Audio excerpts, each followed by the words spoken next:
I call the meeting to order. Please rise for pledge of allegiance. Allegiance to the flag of the United States of America and to the republic for which it stands, one nation, under God, indivisible, with liberty and justice for all.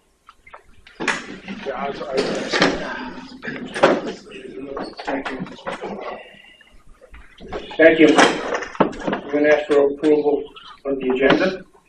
Any changes to the agenda today? I have two items to add into new business. The first is a corporate resolution to appoint John Viola as the second assistant treasurer and to modify the signers on their corporate bank accounts. The second motion is for adoption of the employee handbook that was posted to the directors on April 27th. And I believe, there's another modification. I need to remove Fort Briarcrest Drive off of CPI violations. And are we removing MO2 from old business for today as well? So there's 4 modifications total I have. Yeah. I think based on conversation I had with Cheryl was that they were removing the MO2 discussion. And I have 2 additional committee members for appointment. Right. Okay, Bob Kessler, first term, Budget and Finance, and John O'Connor, third term, Budget and Finance will be added for requested appointments. Yes. Any objections to any of these changes? All in favor of the agenda? Aye. Okay, request approval of minutes for special board meeting April 13th, 2017. So moved. Second. All in favor? Aye.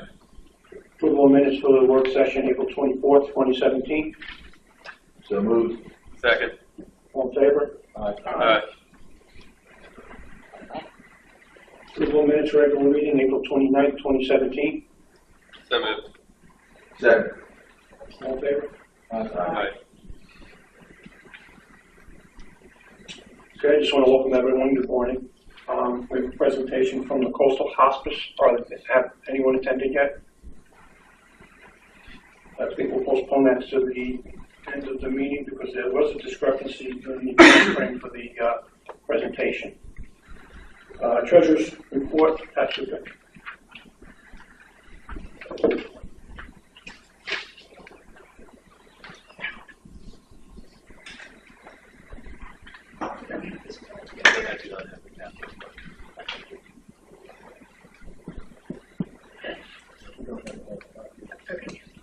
I do.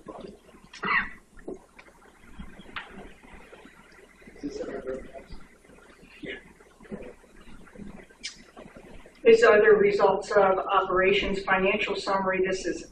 These are unaudited, and it is for the 12 months. I see a typo up there. 12 months ended April 30, 2017, which is the end of our fiscal year. We will have audited numbers for the annual meeting in August. These are unaudited. We don't anticipate any significant material changes from these numbers in the audit. For operating results, assessments, and other, and these are all in thousands, 3,395. Amenities, operating results, 287. Those are both positive numbers, bringing operating results to 3,682 before transfers. Transfer to reserves, that's replacement reserves, 3,715. Transfers for new capital and repayment of the sports core pool loan of 240, bringing the net after the transfers to negative 273. Now that number, we budget for a 0 there. So anytime we have a negative number at net bottom line, we have to make up for that in some fashion. The fashions that we can make up for that are transfer from the reserves, the 273, put in next year's assessment, the 273, Those are the only ways to make up that deficit number. My choice would be to put it in next year's assessment so you're not rating the reserves for that. For the variances, the revenue variance of 218 below budget was driven by the amenities revenue being under budget by 312, Parks and Rec under budget by 24, and assessments, grants, and other revenue over budget by 118. On the expense side, expenses were 10 off, that's 10,000. And that was driven by wages and utilities under budget by 115, and bad debt and other services over budget by 125. And that gets us to the negative 228, which is the operating variance. The amenities variance is 208 of that 228. For reserves and capital, the reserves in May 1st, 2016 were 4,380. The bulkhead reserves were 1,052.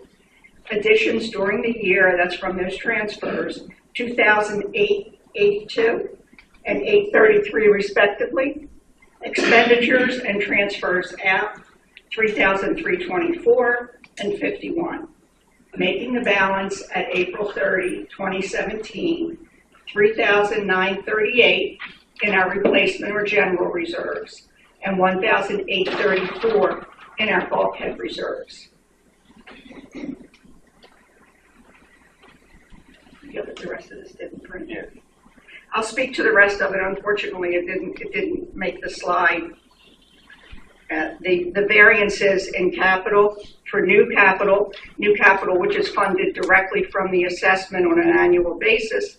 The actual was 172 and the budget was 127, and the variance in that was yacht club additions, furniture, etc. The bar, things like that.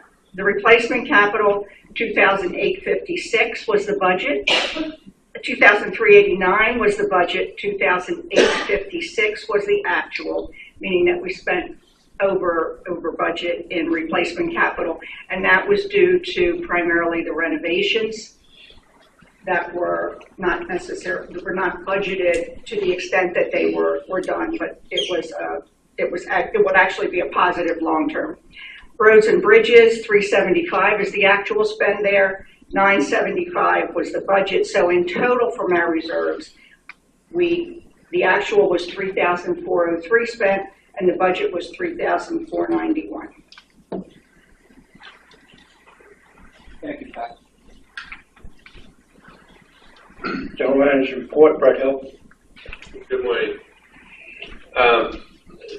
I'll try and be brief in my report today because we do have a town hall meeting coming up on Thursday where we'll have greater updates and question and answers on everything going on in the community. The highlights over the last month are related to food and beverage. We have the Beach Club open and operational. We had Mother's Day brunch up there on Mother's Day. And yesterday we began regular food and beverage service with our operating hours this summer now commencing at 10 a.m. to 10 p.m. The Tiki Bar opened for the season last night outside. We had a great crowd over there at Mumford's, and we had King's Ransom and First Class both performing throughout the evening, and it was a great way to start the season there. The Marina store will be opening with food service in the coming days, and that'll be open 6 a.m. to 6 p.m. With light carry out as well as boat supplies, light tackle, and other goods available for boaters as well as anyone else when you walk up. On the aquatics front, as of today, all 5 of our pools are open. The weather's not quite as warm as I think we'd like it to be, but I'm sure people will still be swimming. Colby had also put out some posts on Facebook over the last week, and if you're not on Facebook and didn't see, our new aqua treadmills and trampolines have arrived and are available for use. We're going to be moving into class programs with those, and if you're interested in seeing those new exercise devices, both Colby and Kathleen will be available to demonstrate them for you, and I think they're going to be a great addition to the hydrocycles we added last year and to enhance our aquatics programs. At Bridges, that's been a long-term ongoing project here. We are 99% there on the bridges structurally, and to the core work we are clear. The county had a small punch list to final the bridges out. Those were involving the concrete work that was done on the sidewalks, and that's being addressed by Mertec, our contractor, and we expect that to be wrapped up in the next few weeks. At the Country Club, we have demolition complete on the second floor. We're pending permits for construction. Once we opened everything up, there were a few modifications that need to be made, and we're working with our engineering firms to make sure we have everything in good shape for the county to start construction and bring that project to completion. On the golf course, we have our new beverage carton service, and we are on full operations at the Turns Grill and the beverage cart daily on the course. The course itself has benefited from the great weather we've had this spring. The playing conditions are great, and the team's working to make sure it stays that way, and we continue to improve course conditions throughout the season and in the next season. As a topic from some of our most recent meetings, the North Gate, all the beds have been redone out there. We're about 95% complete. There's some other touch-up items, Public Works, and their landscaping crews are still working, but if you haven't driven by lately, I think we've come a long way, and we still have a ways to get, but we're looking really good out there.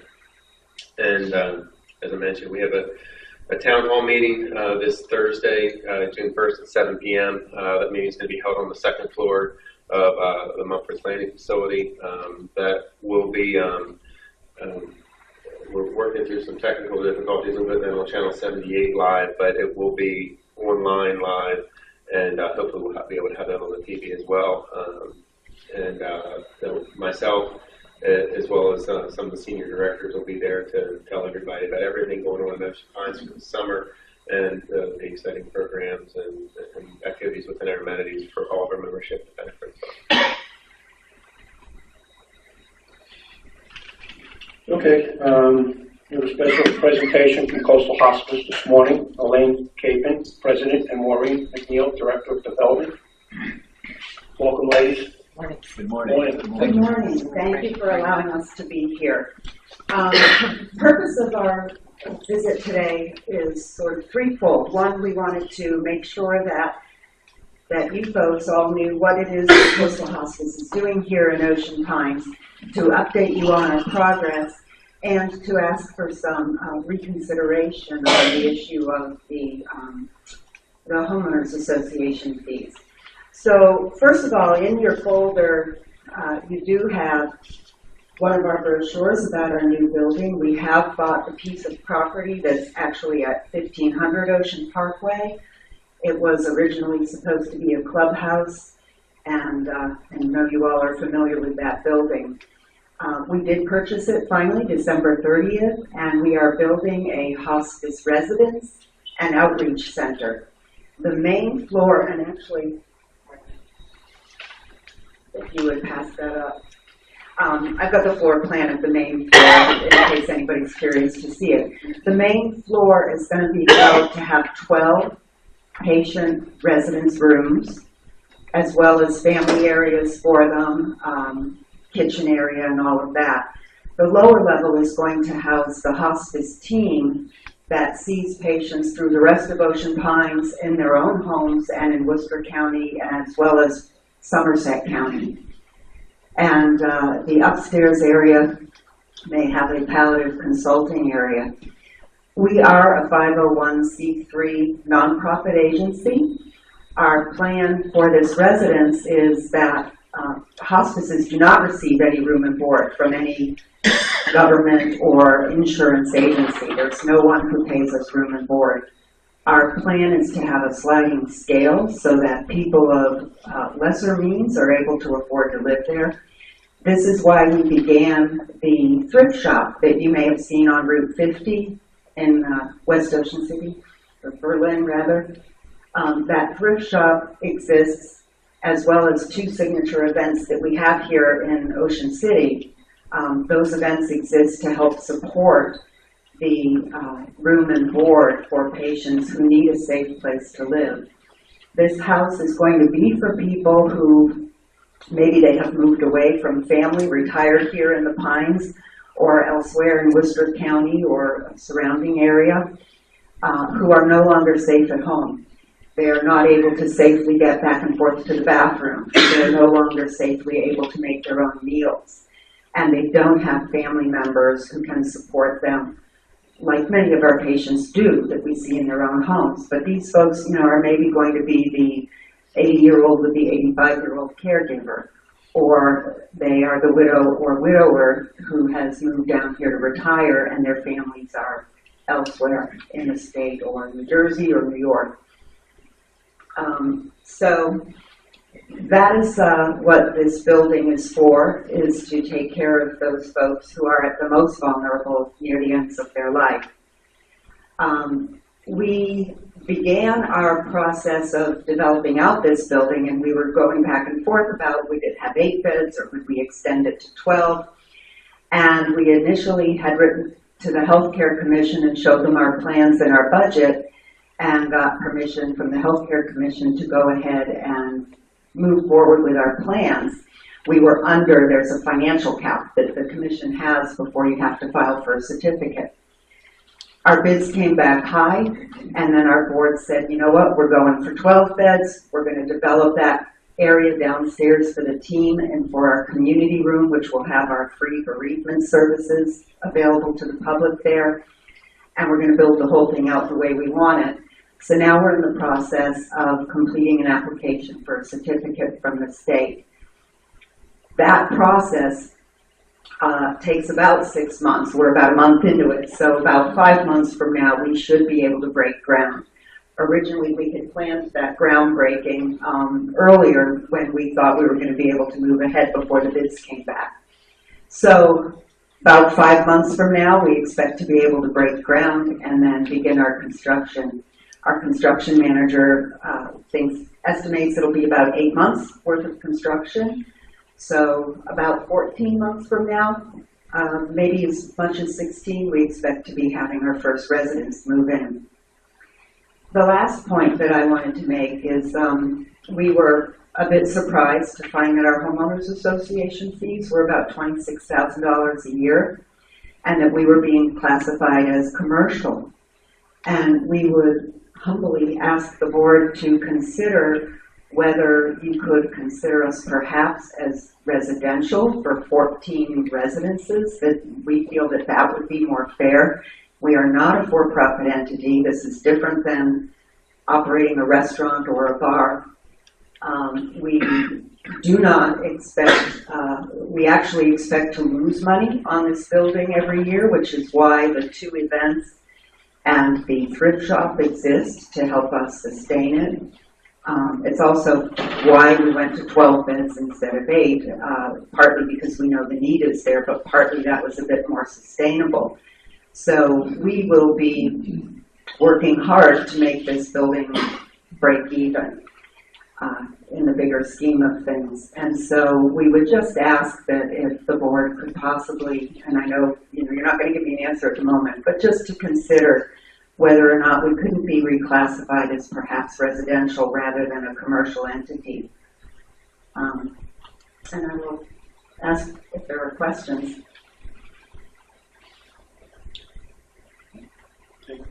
I guess, we can find out later, but it's sorry about that. You classified commercial. Is that a county zoning?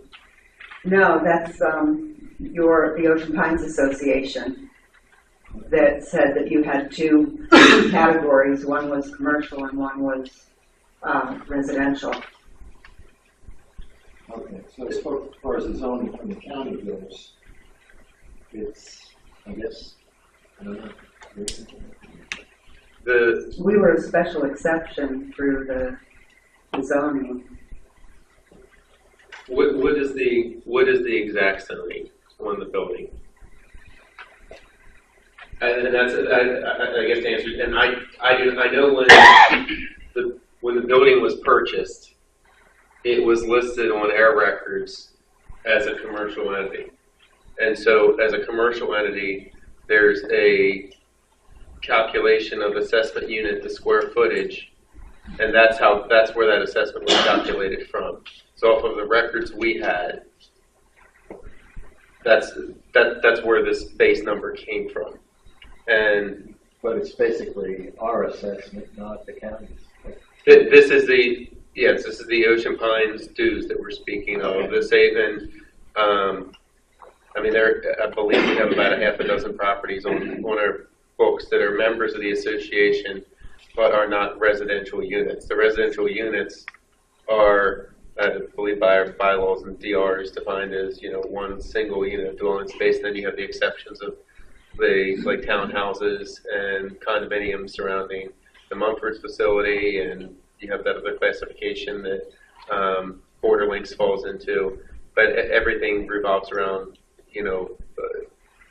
traditional residences, and then there's these classifications of other commercial entities. And I know like Berlin Nursing Home has an alternate classification than a traditional residential unit. And this is probably best for the attorney to speak to more than me. I was curious too. The closest thing to this that I know within Ocean Pines would be the Cater Living Facility. Which is a for-profit entity, and we are not. Right, exactly. Okay, ma'am, thank you. I think we'll take that under consideration. Thank you very much. Thank you, and any guidance you can give me, or thank you. I appreciate your presentation. Thank you. Thank you.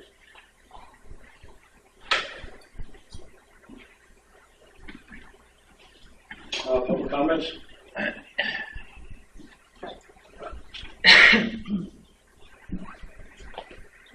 Full of Oak Street, 12 floor down. I'm just here to make a statement. I was gone for quite a while to read all the papers over. There's some people here in the board, they want to go back to that old system we had on the Tom Perry and the click, what I call the click. My concern is about the hiring from the new general manager. I cannot see if we hire a new manager and give him that salary what we had with the last one. The man get a salary, he has to work 40 hours and he has to do the best. I don't see that we have to give a manager all that profit like Bob Thompson had. It's all money.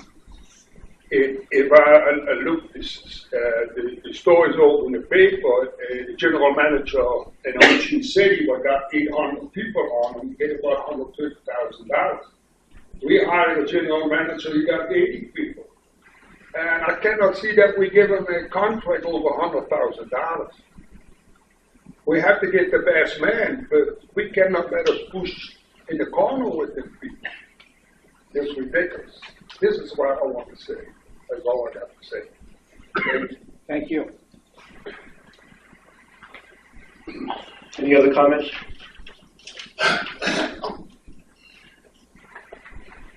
CPI violations, 42 Adam Lane. I'm making a motion to find the property at 42 Admiral Avenue a continuing violation. This property has been in violation since March 15th of 2017. It's a violation for a shed that does not match the color of the house, and it's a violation of our ARC guidelines. The motion to find a continuing violation and to send it to the attorney to compel the homeowner to bring the shed into compliance to ARC guidelines or have it removed. Second. Discussion. All in favor? Does that remove voting rights?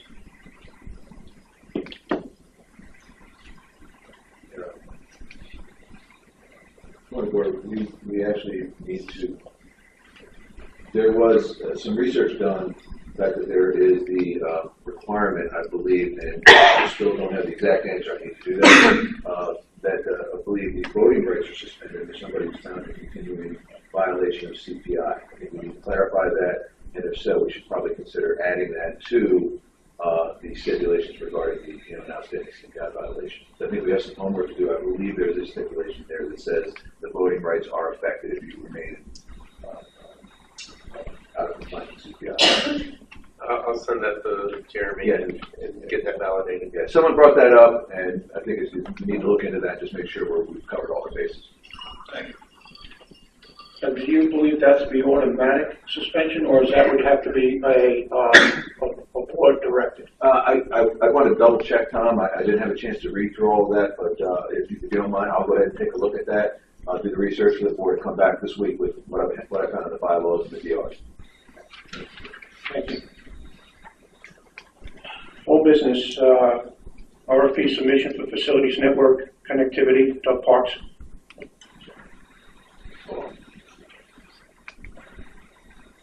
Stand by.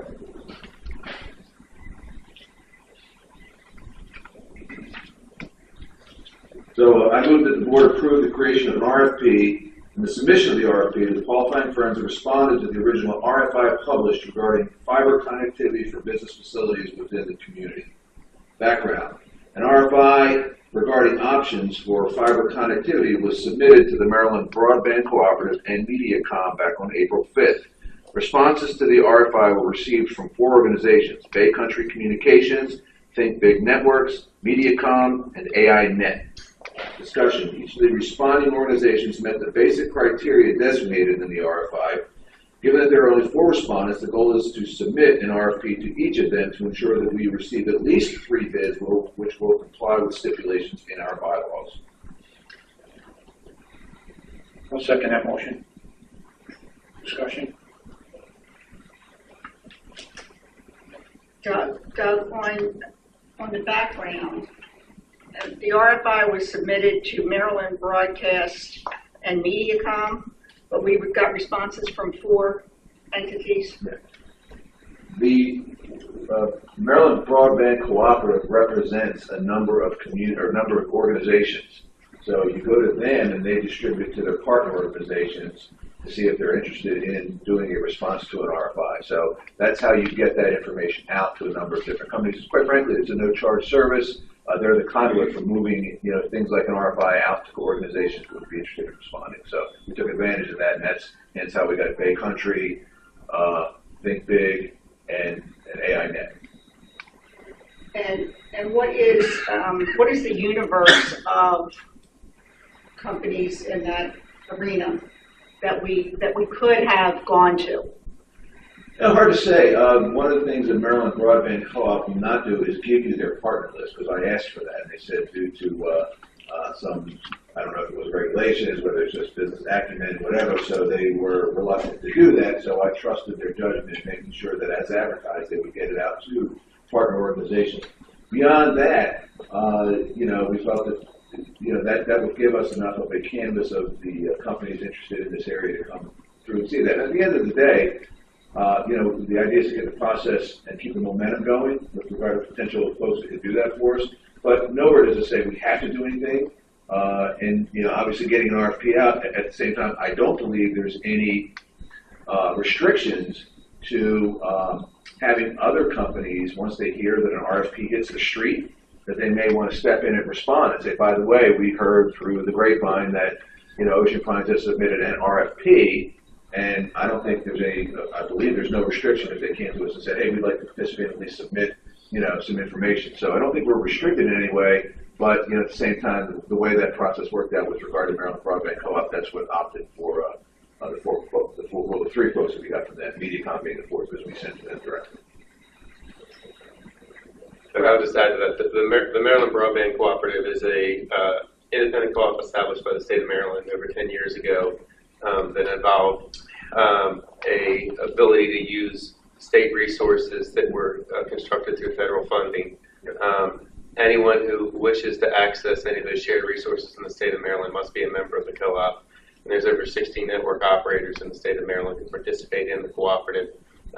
When you go through the cooperative, you're reaching out to essentially every network operator in the state of Maryland, and that goes to the Verizon's, Comcast, Level 3s, the big boys of the world, to the smaller companies that are more localized and regionalized. And if you want to operate in the state of Maryland and do business in communications, you pretty much have to be a member of the cooperative because that's the only way to access state resources. Yeah, I found it interesting in my discussions with Drew Van Duke.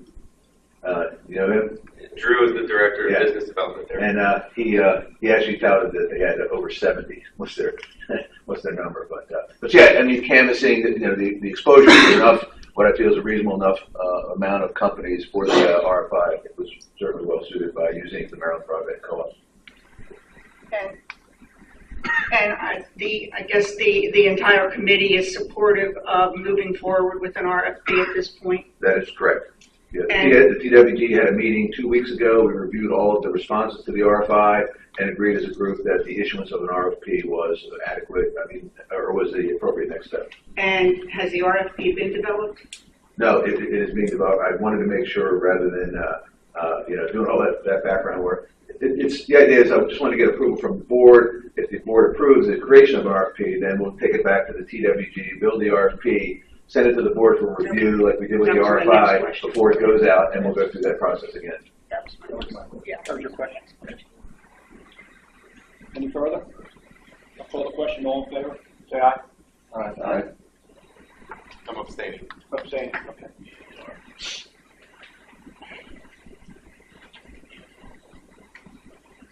Okay, new business. Bank signature authorization. Right now.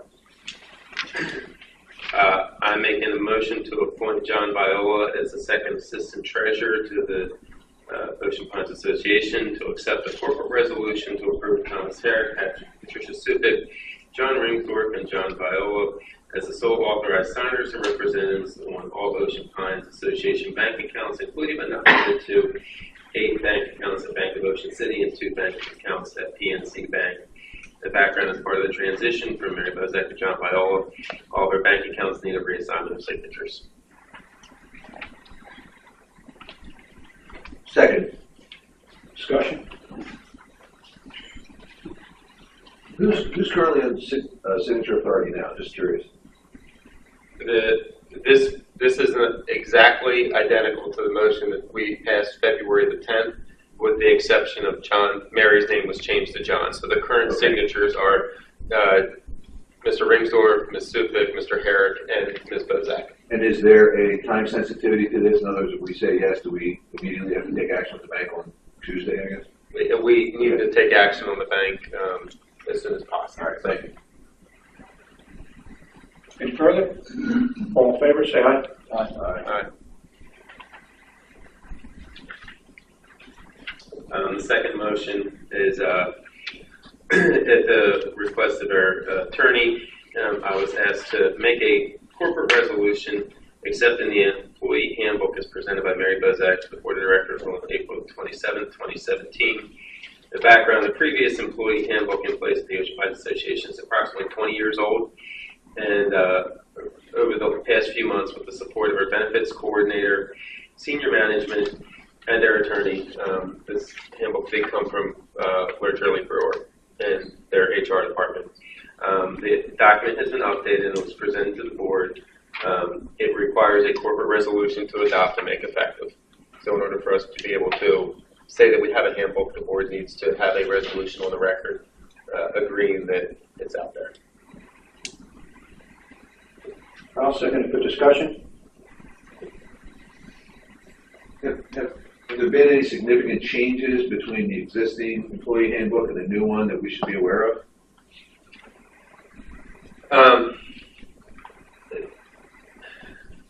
In practicality, no. It was really cleaned up to affect how laws have changed over the year and specifics related to overtime policies, vacation policies, and the I guess most significant adjustment was in the way that we now are handling employee anniversary and review dates, and it was part of the payroll and HR cleanup Mary was doing. And in the past, if you started working on November 1st, you went up for a review November 1st and you got your payroll adjustment on November 1st. And so when you take into account, we have 130 employees that, in between full-time and part-time sales staff year-round. When we get into looking at those employees, essentially every 3 days we we have someone coming up for review and going into that process. It is an accounting disaster, and it's also an HR disaster in the fact that, it's very easy to miss those dates, and then we'll wind up having to go back and retro pay 2 anniversary dates. So Mary transitioned everyone to a May 1 anniversary and looking at when our fiscal turns, making sure the adjustments took place on May 1st, and that's a review period. So if you start mid-cycle, you're going to wind up getting a 6-month review and then a review the following year rather than waiting a full year to get a review and doing it on that anniversary date. So cleaning up that policy is really the most significant change. There's also regarding, we had waivers on file for drug and alcohol testing amongst employees, but the employee handbook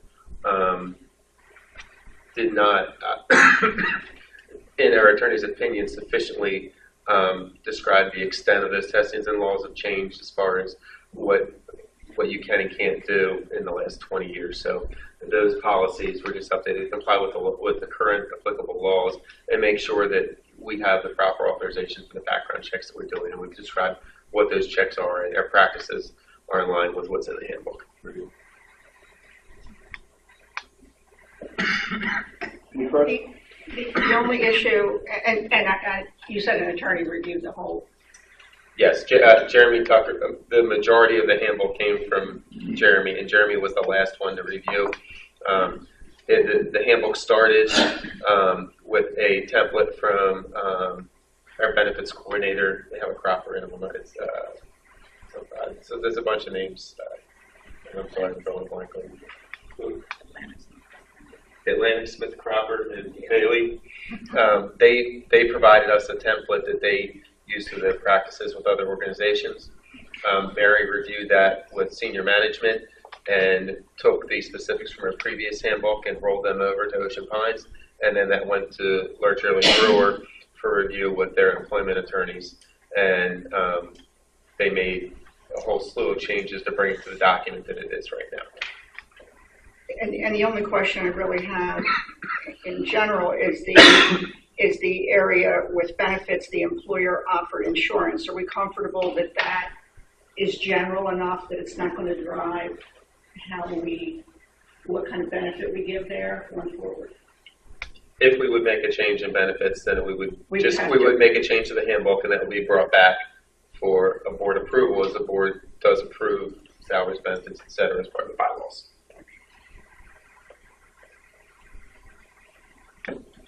Call the question, all in favor? Aye.